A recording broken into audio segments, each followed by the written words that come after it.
आज आपण साबुदाणा तांदूळ वडे आणि ओल्या खोबऱ्याची चटणी बनवणार आहोत। त्यासाठी सर्वप्रथम 1.5 वाटी साबुदाणा तांदूळ एका ताटात काढून घेऊ। तांदूळ स्वच्छ निवडून घेऊ। एका वाडग्यात 2 ते 3 वेळा स्वच्छ धुवून घेऊ। साबुदाणा तांदूळ भिजत घालताना साबुदाणा तांदूळ भिजतील एवढेच थोडेसे पाणी घालू आणि भिजत ठेवू। आता झाकण ठेवून तांदूळ रात्रभर भिजत ठेवू। सकाळी यापासून उपवासाचे खमंग वडे बनवणार आहोत।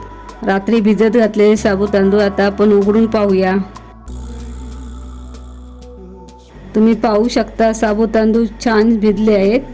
दाणे मोकळे सुटे सुटे झाले आहेत। मी शेंगदाणे भाजून त्याची साले काढून घेतली आहेत। आता ते मिक्सरच्या भांड्यात घालून त्याचा जाडसर कूट करून घेऊ।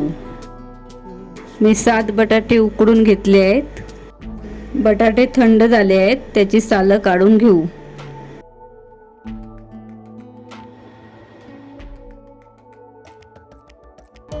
भिजलेले साबुदाणा तांदूळ एका परातीत काढून घेऊ।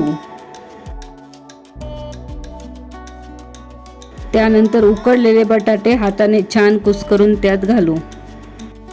बटाट्यामुळे साबुदाणा वड्याच्या आवरणाला छान बाइंडिंग येते। त्यानंतर शेंगदाण्याचा कूट घालू। 2 चमचे जिरे, आम्ही उपवासाला जिरे वापरतो, तुम्ही वापरत नसाल तर नका घालू। धुवून बारीक चिरलेल्या 15 हिरव्या मिरच्या। तुम्हाला तिखटपणा कमी जास्त करायचा असेल तर तुम्ही कमी मिरच्या घेऊ शकता किंवा जास्त घेऊ शकता आणि मिक्सरमध्ये सुद्धा वाटू शकता। चवीनुसार उपवासाचे सैंधव मीठ घालू। त्यानंतर सर्व साहित्य एकत्र करून घेऊ। साबुदाणा तांदूळ छान सुटे सुटे भिजले आहेत। तांदूळ भिजवताना योग्य प्रमाणात पाणी घातल्यामुळे त्यातील अतिरिक्त पाण्याचा अंश राहत नाही, त्यामुळे वडे छान तयार होतात। जर पाणी जास्त झाले तर मिश्रण सैल होऊ शकते।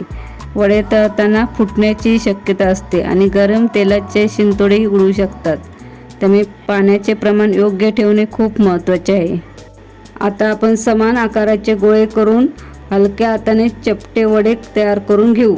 मी मिश्रण सुटे सुटे असतानाच वडे तयार करून घेते। या प्रमाणानुसार 30 वडे तयार होतात। तुम्ही आकार कमी जास्त करू शकता। आता मी सकाळच्या नाश्त्यासाठी 20 वडे तळणार आहे। उरलेले 10 वडे मी फ्रीजमध्ये ठेवून देणार आहे। माझी छोटी मुलगी 1 वाजता शाळेतून घरी येणार आहे, तेव्हा तिच्यासाठी मी गरमागरम तळून देणार आहे। आता गॅस चालू करू आणि कढई गरम करत ठेवू। कढई चांगली गरम झाली की त्यात तळण्यासाठी पुरेसे तेल घालू। तेल गरम झाले आहे, ते योग्य प्रमाणात गरम झाले आहे की नाही ते पाहण्यासाठी एक छोटासा गोळा कढईत सोडू। तो लगेच वर आला की समजावं तेल चांगलं तापलं आहे। आता एक एक करून तयार केलेले वडे हलक्या हाताने तेलात सोडू। मी एका वेळी फक्त 3 वडे तळण्यासाठी सोडले आहेत। एकाच वेळी खूप वडे तळू नये, कारण ते एकमेकांना चिकटू शकतात। कमी वडे तळल्यास ते छान सुटसुटीत कुरकुरीत होतात आणि व्यवस्थित तळले जातात। वडे तेलात सोडल्यानंतर लगेच पलटी करायचे नाही, थोडा वेळ त्याला तळू द्यायचे।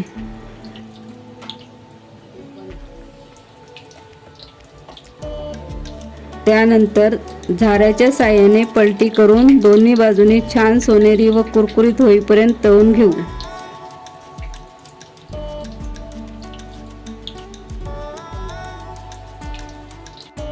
आता आपण तळलेले वडे जाळीदार प्लेटवर काढून घेऊ।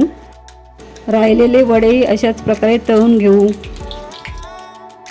20 वडे तयार झाले आहेत। वड्यासोबत खायला आपण ओल्या खोबऱ्याची चटणी बनवणार आहोत। चटणीसाठी लागणारे साहित्य आहे: 1 कवळ ओलं खोबरं किसून, चवीपुरतं सैंधव मीठ उपवासाचं, 4 हिरव्या मिरच्या बारीक चिरून। सर्व साहित्य मिक्सरमध्ये थोडंसं पाणी घालून वाटून घेऊ। उपवासाचे साबुदाणा वडे आणि चटणी तयार आहे। उपवास असला की तुम्ही काय करता? साबुदाण्याची खिचडी की साबुदाण्याचे वडे?